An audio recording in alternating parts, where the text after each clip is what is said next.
నమస్తే RTV news కి స్వాగతం। మీ సమస్య పరిష్కారమే మా లక్ష్యం। మీ సమస్యలను వాట్సాప్ చేయండి చాలు 9492726238।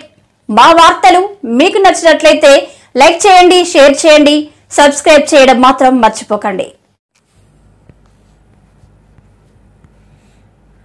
అత్యంత వైభవంగా శ్రీ ఎర్రగొండమ్మ జాతర మహోత్సవం ఘటాలు ఎత్తుకున్న అరకు మాజీ ఎంపీ జి మాధవి। అల్లూరి సీతారామరాజు జిల్లాలోనే అత్యంత ప్రాబల్యం ప్రాముఖ్యత కలిగిన గిరిజన ప్రాంత ఆరాధ్య దైవం, కోరిన కోర్కెలు తీర్చే కల్పవల్లి శ్రీ ఎర్రగొండమ్మ జాతర ఊరేగింపు అత్యంత వైభవంగా నిర్వహించారు।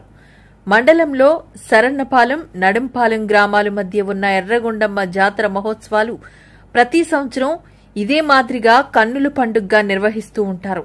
సరబన్నపాలెం గ్రామం నుండి మాజీ ఎంపీ జి మాధవి ఘటాలను తన తలపై మోసుకుంటూ సంబరాన్ని ప్రారంభించడం జరుగుతుంది। అక్కడ నుండి ఆలయం వరకు కాలినడకన ఘటాలను ఊరేగించుకుంటూ రావడం జరుగుతుంది। ముఖ్యంగా వివిధ గ్రామాల నుండి వచ్చే మహిళలు ఉదయం నుండి భక్తి శ్రద్ధలతో ఉంటూ సాయంత్రం ఊరేగింపులో అమ్మవారి ఘటాలను వారి గ్రామాల నుండి తలపై మోసుకుంటూ ఊరేగింపులో పాల్గొని అమ్మవారికి నైవేద్యాలు సమర్పిస్తారు। ఈ భారీ ఊరేగింపులో వివిధ రకాలైన శక్తివేషాలు, డప్పు వాయిద్యాలు, చిడతలు, నృత్యాలు అందర్నీ ఎంతగానో ఆకట్టుకుంటూ ఉంటాయి। ఈ ఆలయానికి ఎటువంటి రాబడినిచ్చే వనరులు లేనప్పటికీ అరకు పార్లమెంటు మాజీ సభ్యురాలు జి మాధవి స్వగ్రామమైన కొయ్యూరు మండలం సరబన్నపాలెం కావడంతో ఆమె భర్త, నేను సైతం చారిటబుల్ ట్రస్ట్ వ్యవస్థాపక అధ్యక్షులు కుసిరెడ్డి శివప్రసాద్ ప్రత్యేక చొరవ తీసుకుని గత కొంతకాలంగా ఈ ఉత్సవాలను అంబరాన్నంటే విధంగా నిర్వహిస్తూ ముందుకు సాగుతున్నారు।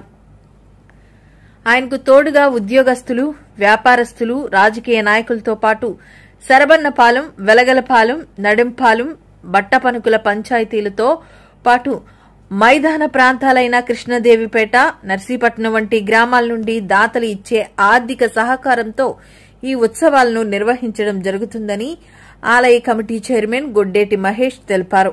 ఊరేగింపు అనంతరం వివిధ సాంస్కృతిక కార్యక్రమాలు కూడా నిర్వహించడం ఈ ప్రాంతమంతా ఎంతో సందడితో, విద్యుత్ కాంతులతో కలకల్లాడుతూ దర్శనమిస్తాయి।